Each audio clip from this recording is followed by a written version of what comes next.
Nossa apresentação do RUP está relacionada à parte de gerência e configuração e mudança.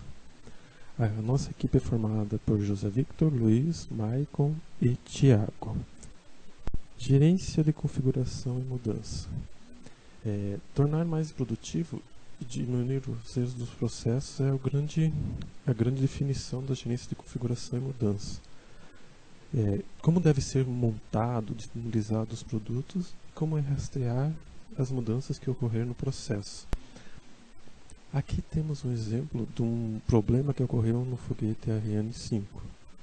Ele foi lançado em 96 e teve um custo de desenvolvimento do projeto de 7 bilhões de dólares e durou em torno de 10 anos. A foguete e sua carga estavam avaliados em 500 milhões de dólares. Então foi reusado um módulo do Ariane 4 neste foguete. E ele correu um erro, que foi a conversão do número de ponto flutuante de 64 bits, que é correspondente à velocidade do foguete horizontal, para um valor inteiro de 16 bits. Ocorreu um problema de software. E isso causou um prejuízo de 500 milhões de dólares. Então, gerência de configuração é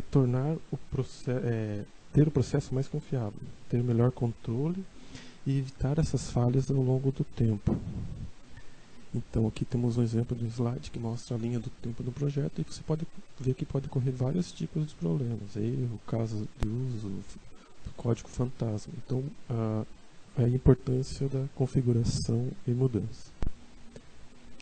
O uso da gerência, da flexibilidade, e torna o trabalho mais eficiente. É preciso também planejar, antes de tudo, de desenvolver esse processo de gerência de configuração e mudança.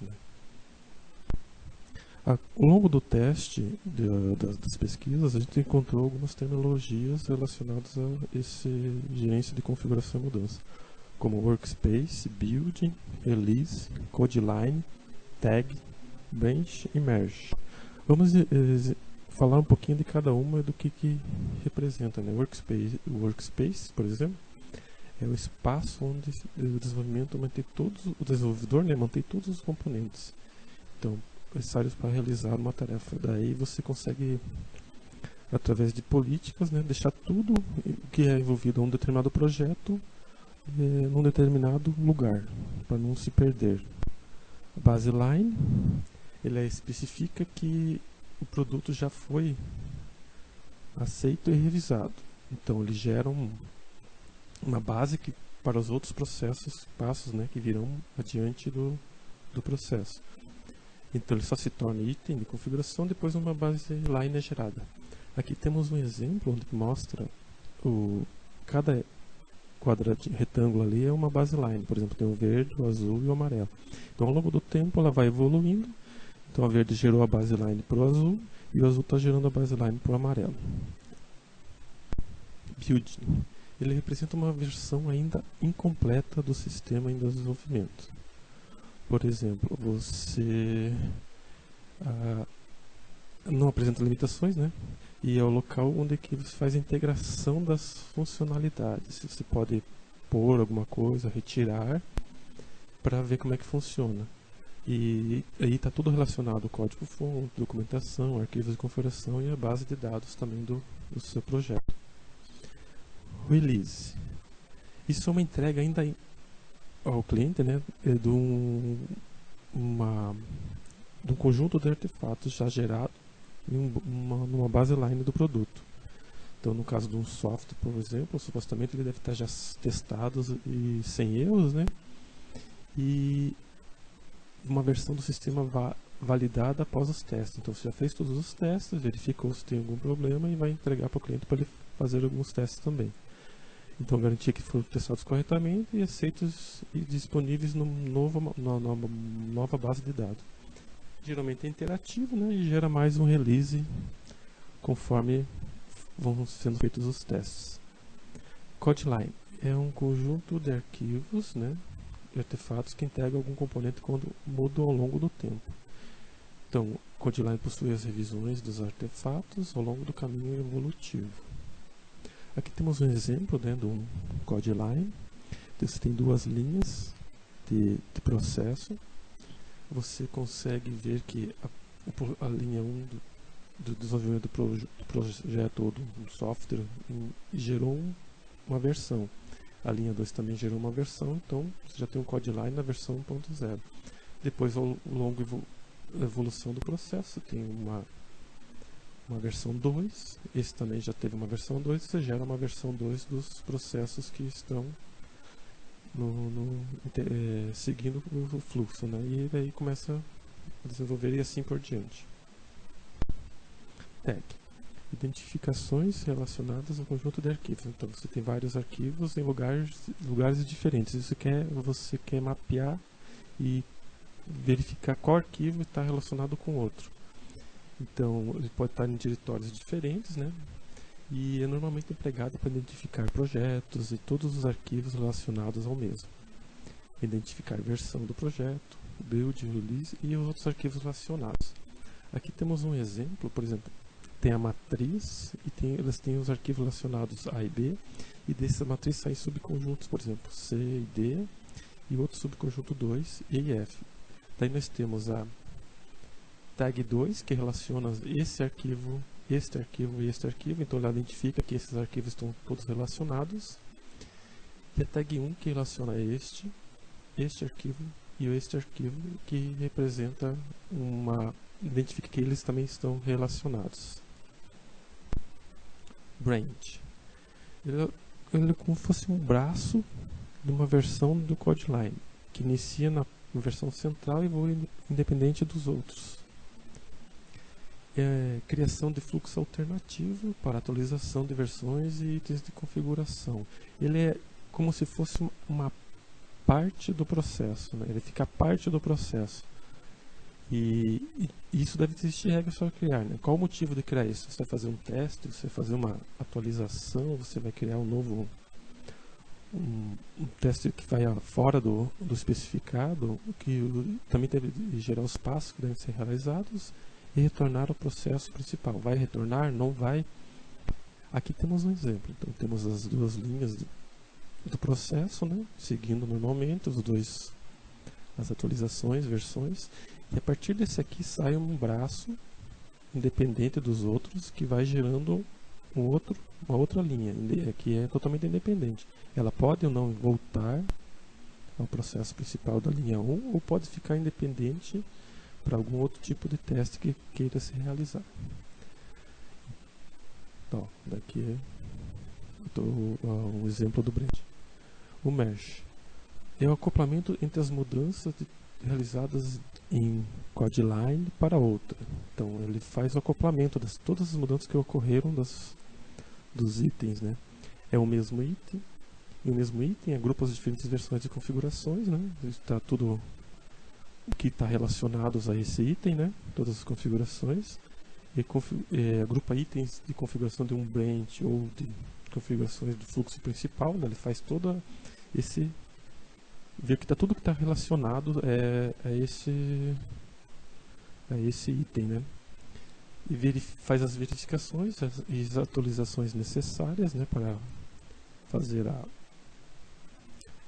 o que o item vai precisar. E mesmo utilizando as ferramentas computacionais, às vezes os recursos da intervenção humana é necessário. Por exemplo, se tem um item lá que fica uma dúvida, então vai ter que ter uma intervenção humana neste caso.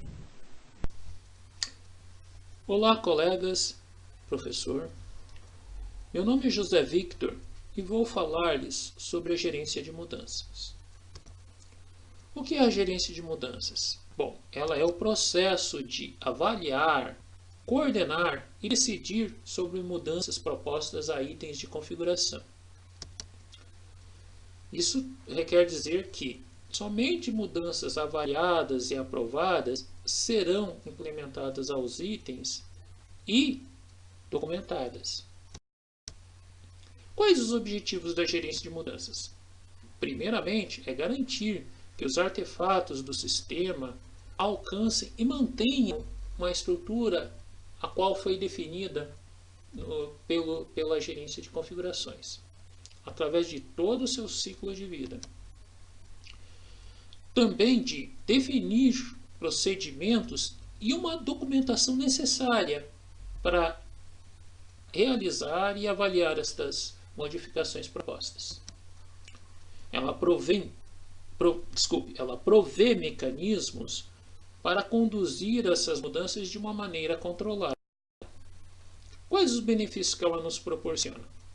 Bom, ela nos dá um controle sobre todo o escopo do projeto. Nos traz mais produtividade. Cada solicitação é tratada de uma forma bem coordenada. E no final isso vai ocasionar uma redução de problemas de comunicação entre os membros da equipe.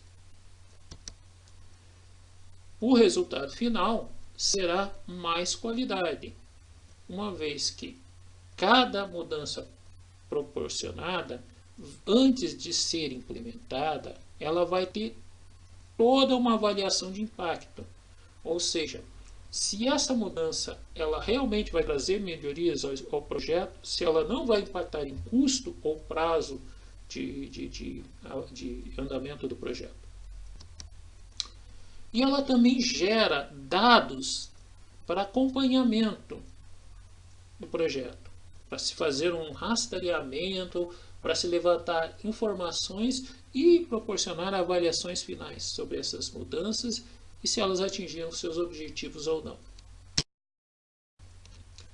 Qual é a motivação para se ter uma gerência de mudança? Bom, mudar é inevitável.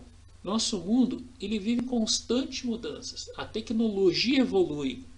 A cada dia novos sistemas, novas tecnologias, novos produtos são disponibilizados e outros mais antigos são removidos do mercado. Vamos supor, recebemos a incumbência de realizar um projeto de comunicação entre dois sistemas distintos.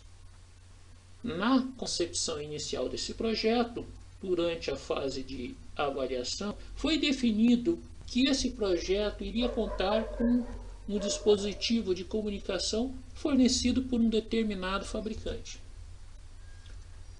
Com o início do projeto, após alguns dias ou algum tempo de execução, este mesmo fabricante desse dispositivo parou de fornecê-lo. Isso nos obriga a mudar esse item de projeto, esse item de configuração. É preciso que avaliemos um outro produto, um outro dispositivo, talvez do mesmo ou de outro fabricante, que possa atender as características solicitadas para o nosso projeto. Ou seja, essa é uma mudança necessária e inevitável. Mudar é fácil. Entretanto, em projetos muito grandes, controlar diversas mudanças simultâneas é um trabalho complexo. Aí é que entra uma boa gerência de mudanças. A gerência de mudanças introduz controle sobre todas as mudanças e principalmente as de maior relevância. Todas elas são analisadas. Apenas as aprovadas são realizadas. E sempre se sabe quem, o que e onde foi realizada a mudança.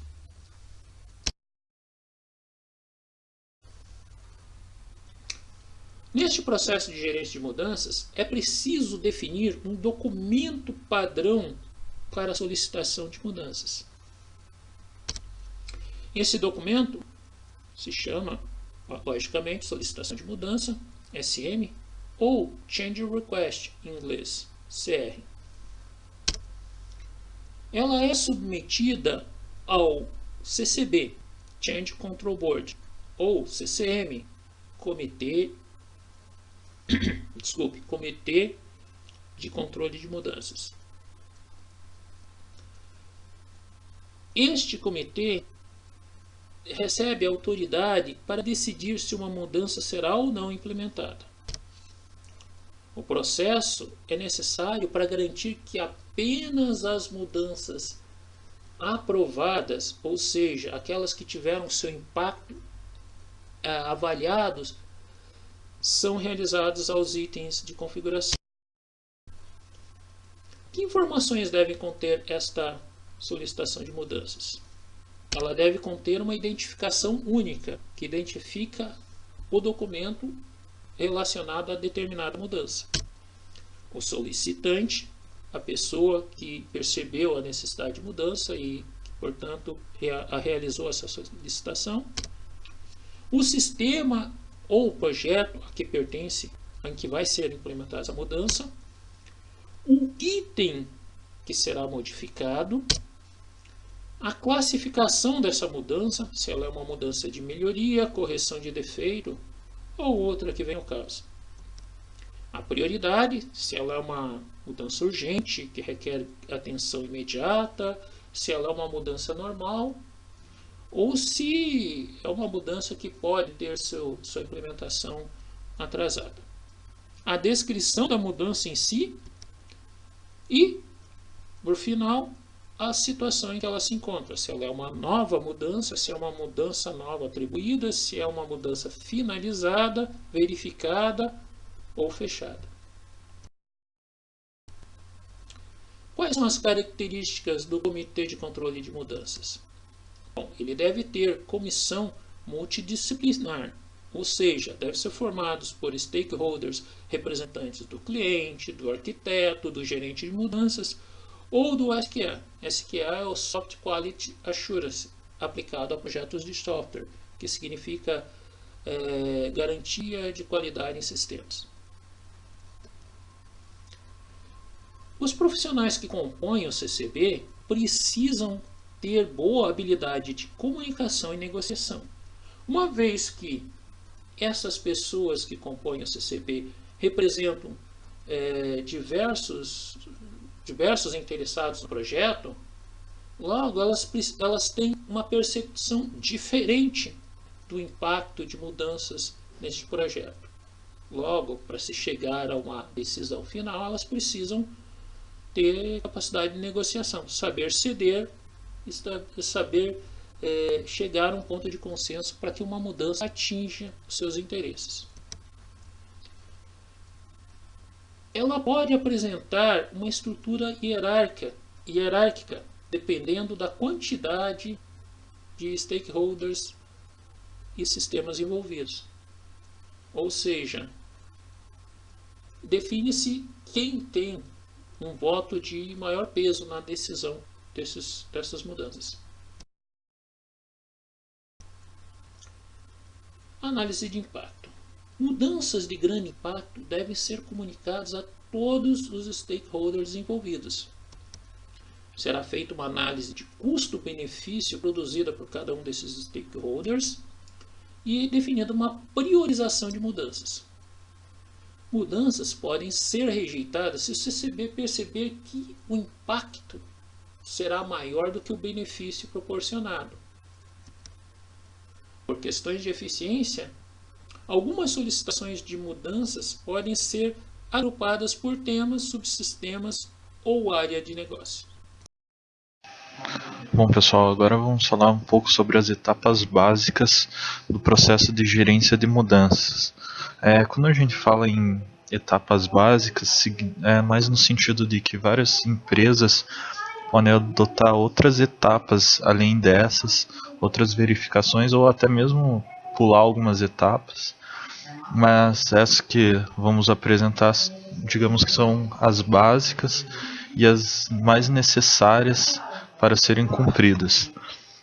Então, a princípio, sempre vai existir a requisição da mudança, ou seja, é aquela etapa na qual o indivíduo ou o grupo identifica uma possível mudança, necessidade de mudança, e venha fazer essa requisição da mudança. Após fazer a requisição da mudança, há uma fase de classificação da mudança. Para que equipe vai, como que ela é e tudo mais. Então ela é classificada de acordo com o tipo da mudança necessária. Após ser classificada e destinada à pessoa correta, ela é feita uma avaliação da mudança. Nessa etapa é verificada toda a viabilidade da mudança, seja ela quantidade de gasto que vai ter, alocação de recurso, movimentação necessária, o tempo necessário de mudança, se vai mudar o prazo, o deadline, essas coisas. E principalmente, e chega até a decidir em si o projeto ainda vai ser viável ou não. Após essa avaliação de mudança, é feita uma negociação sobre a realização da mudança. Então, todas as partes envolvidas, sejam as pessoas de desenvolvimento, até mesmo o cliente, caso precise mudar o prazo, é necessário fazer toda uma negociação para avisar do ocorrido, né, da possível mudança. Essas últimas 3 etapas é feito pelo grupo CCB. Então, são eles que fazem toda a classificação da mudança, a avaliação da mudança e a negociação, fazem toda essa gerência da mudança. Após ser aprovada a negociação, é implementada a mudança de fato. Após ela ser implementada, é feita toda uma verificação, uma homologação da mudança, verificando possíveis bugs, se a mudança foi correta, toda aquela parte que sempre acontece em softwares, em diversas mudanças, e até mesmo quando não é feita uma mudança, é necessária essa parte da verificação. Após a verificação, é feita uma promoção, podemos dizer assim, que é no sentido de comunicar que a mudança está ok e que ocorreu tudo certo.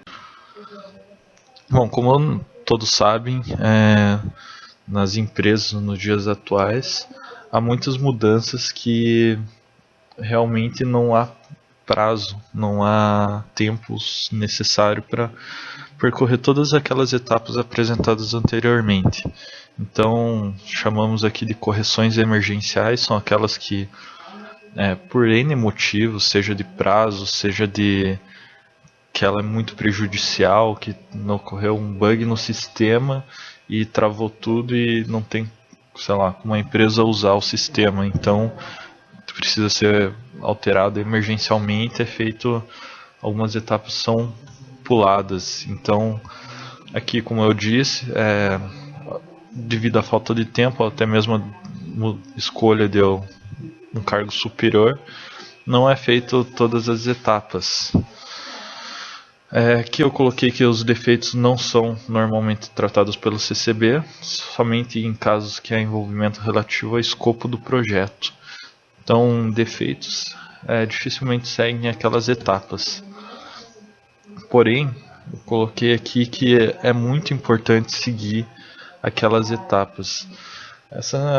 As etapas servem principalmente para garantir um mínimo de ordem, evitar uma situação caótica.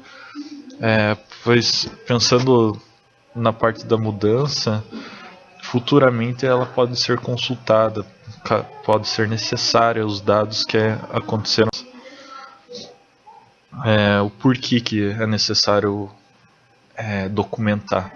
Eu acredito que seja a parte mais importante de uma mudança, a documentação dela, pois diversos bugs podem acontecer, diversas falhas, e será necessário o uso de documentação para verificar onde foi o erro, como foi, ou até mesmo para, caso futuramente precise dessa mesma mudança, venha a ter algo documentado, caso perca algum membro da equipe que fez a mudança.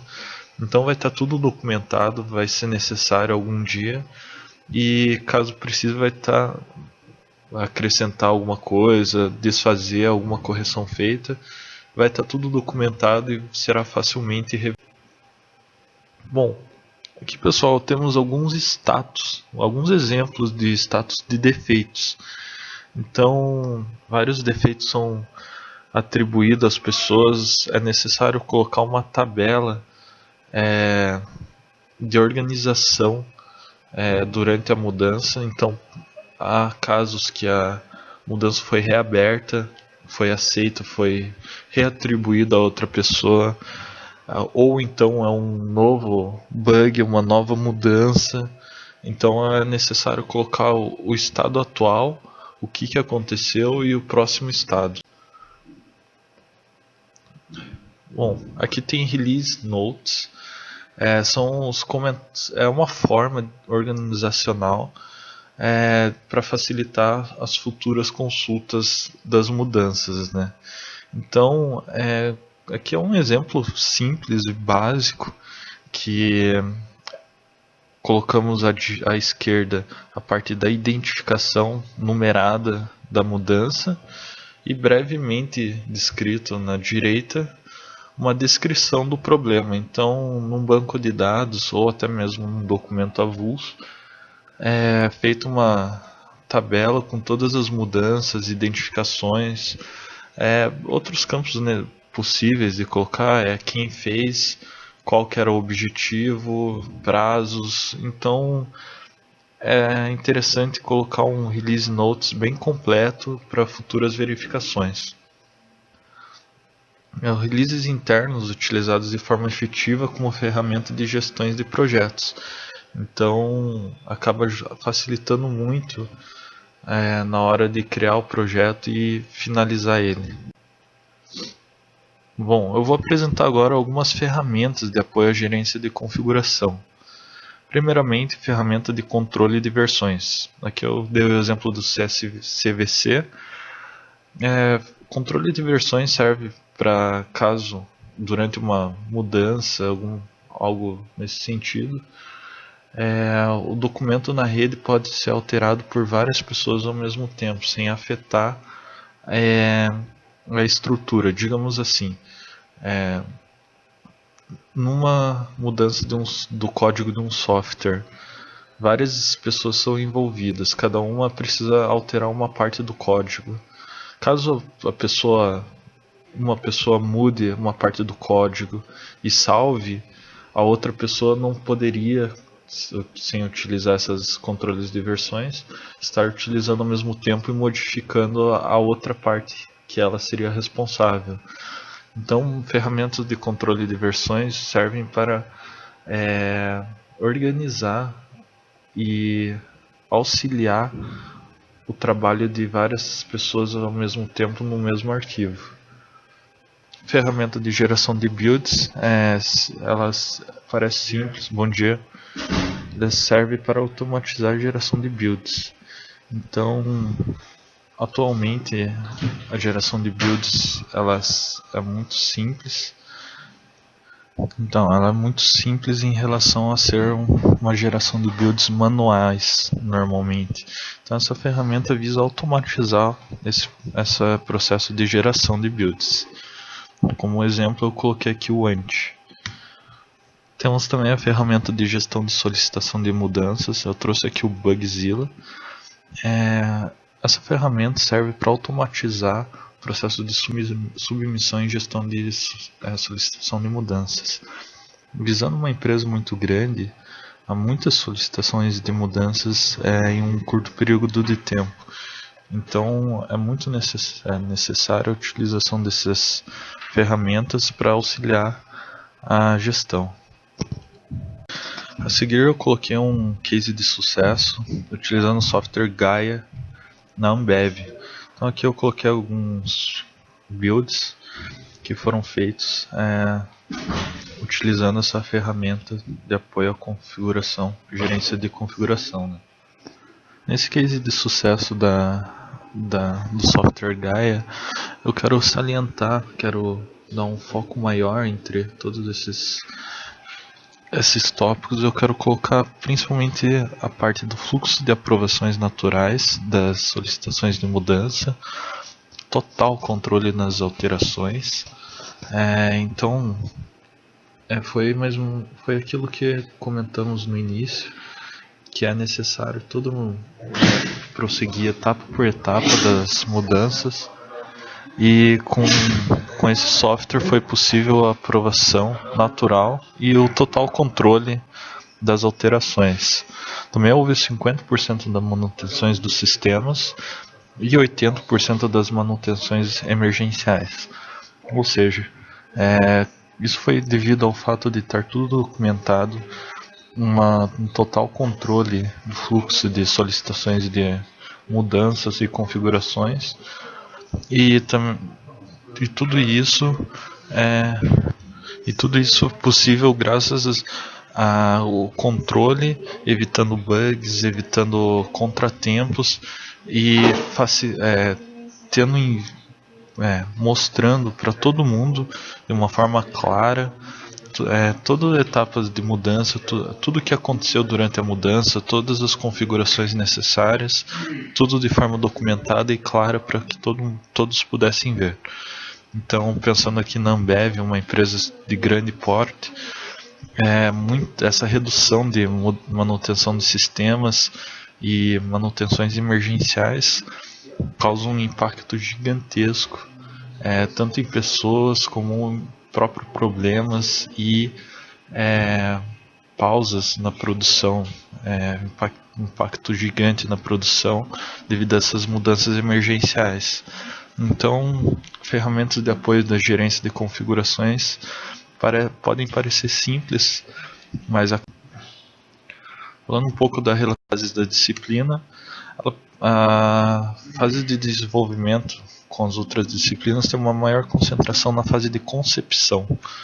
Então é na fase de inicial, né? E nas interações das fases seguintes o esforço é mantido constante. Então tem aquele pico inicial na fase de concepção e após isso é mantido constante. Algumas atividades relacionadas com a gerência de configurações ocorrem em outras disciplinas, como a implementação e a implantação. Então, indiferente da fase, da disciplina e tudo mais, algumas etapas surgem nas. O fluxo de atividades que eu vou exemplificar brevemente, vai ser falado posteriormente. Ao solicitante, que pode ser qualquer pessoa, qualquer grupo que vai fazer. O CCB, que é o grupo responsável por analisar e autorizar a solicitação de mudanças, aqui um exemplo figurativo. O gerente de configurações. Bom, posteriormente vamos definir o passo a passo, todas as atribuições dadas a um gerente de configurações e ele é a pessoa responsável por fazer toda a configuração dar certo e estar documentada.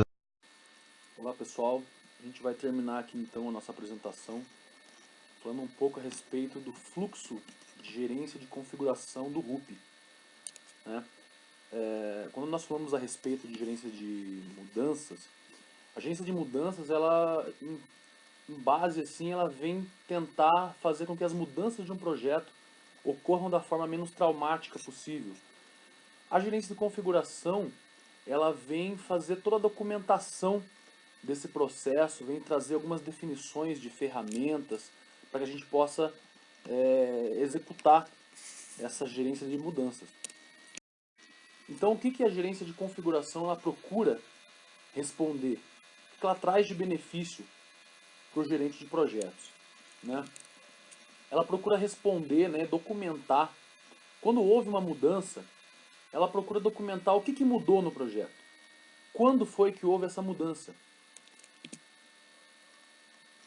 Por que houve essa mudança? Quais foram os motivos de terem havido essa mudança? Né? Uma mudança no escopo do projeto, um problema detectado que não havia sido previsto no início do projeto. Quem fez essa mudança? Né? Quando existe uma mudança, alguém faz essa mudança. E muitas vezes essa informação ela é de extrema importância e relevância para o gerente de projeto. Outra coisa, essas mudanças que foram geradas, elas podem ser reproduzidas. A gente consegue reproduzir, fazer essas mudanças. Alguém vai lá e propõe uma mudança, mas será que essas mudanças elas são viáveis? A gente consegue fazer com que elas funcionem? E a outra pergunta é se o sistema continua íntegro após essa mudança. Muitas vezes a gente tem um projeto em andamento, está tudo funcionando, está tudo certinho e de repente vem uma solicitação de mudança. E a gente tem que garantir, né, que todo o sistema que já estava funcionando continua funcionando após essa mudança. Falando um pouco do fluxo, aqui a gente tem o fluxo, né, nosso fluxo total dessa gerência de configurações. E a gente vai falar um pouco a respeito de cada um deles, né? O primeiro ponto, então, é definir ferramentas e equipamentos. Então, quais são os objetivos disso? Definir as ferramentas, né? Ferramentas de suporte ao desenvolvimento, controle de versões e softwares em geral, né? Suporte ao desenvolvimento, eu preciso de algumas ferramentas para teste, eu preciso de ferramentas para implementação. Eu vou desenvolver um hardware, vou utilizar microcontrolador. Então eu preciso de uma IDE para fazer a programação, para poder fazer a compilação do meu programa e tudo mais. Controle de versões. Geralmente a gente pode ser que a gente utilize aí um SVN, né, que faz controle de versões, o controle dessas mudanças, e qualquer outro tipo de software em geral que a gente venha utilizar no projeto. Definição de hardwares e suas configurações. O que viria a ser isso? Né? Por exemplo, um desenvolvimento de um software. Né? Que tipo de computador eu preciso para poder fazer esse meu desenvolvimento? Né? Ele pode ter qualquer tamanho de memória, ele pode ter qualquer tipo de processador, pode ser um computador de 2 núcleos, eu preciso de um processador de 4 núcleos. O que eu realmente preciso para que meu projeto dê continuidade? Definir as regras para eventuais atualizações de hardware e software. A gente vai lá, define todos esses hardwares e as suas configurações, né? E de repente, no meio do projeto, surge uma necessidade de atualização. Como é que eu vou fazer essa atualização? Eu estou lá fazendo o meu projeto com um microcontrolador e utilizando, por exemplo, um Code Composer. De repente, no meio do meu projeto, a Texas lança uma nova versão do Code Composer. Como é que funciona? Eu simplesmente posso ir lá atualizar o meu software sem me preocupar com nada que possa ocorrer após isso? Não, eu preciso definir regras, né, para poder fazer essas atualizações de hardware, de software, né, para que essas mudanças elas causem o menor impacto possível no meu projeto. Próxima parte do fluxo aqui, né, estruturação. Primeira coisa ali então é definir a estrutura de diretórios, qual será utilizada para o projeto, né? Qualquer tipo de diretório ali, quando nós falamos às vezes sobre projeto de software, né? Eu tenho lá o meu programa e esse programa tem vários diretórios, eu preciso salvar o banco de dados de um lugar, eu tenho um arquivo de configurações, e isso tem que estar documentado também, para que futuramente, se precisar haver uma mudança ou qualquer outro tipo de interação no projeto, a gente saiba exatamente para quais caminhos isso está apontado. Né? Definir os diferentes tipos de ambiente, né? Ambiente de desenvolvimento, ambiente de integração. Integração a gente utiliza muito quando se desenvolve hardware, né? Que você tem que fazer uma integração do hardware com o software e coisas do gênero, né? O ambiente de testes e até mesmo o ambiente de produção. E, por fim, definir a política de uso do ambiente. O próximo passo aqui, então, seria planejamento da gerência de configurações. Quais são os objetivos? Né? Definir os papéis e responsabilidades dos membros da equipe de gerência de configurações. Definir os baselines que serão estabelecidos. O que seria um baseline? Né? Baseline é aquele modelo, é aquele guia que foi planejado lá no início do projeto, que passou por todas as alterações e todas as aprovações. Definir o cronograma de atividades de gerência de configurações, né? Uma boa gerência, ela procura sempre estar acompanhando o projeto, né? E aqui a gerência de configurações ela também vem definir esse cronograma para que a gerência ela esteja bem atuante durante o projeto. Definir as políticas, procedimentos e padrões para tais atividades. Identificar os itens de configuração. Então esses itens de configuração seria tudo aquilo que a gente já falou, né?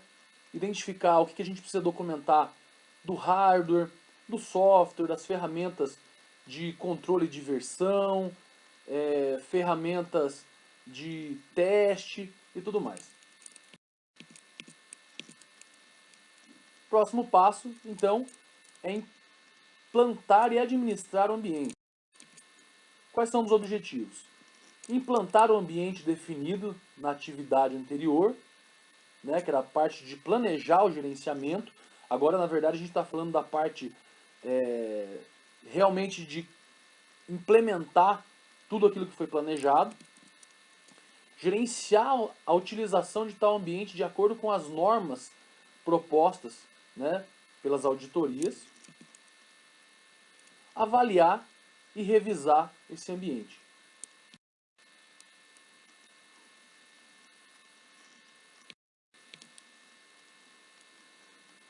Obrigado então, pessoal. Até a próxima.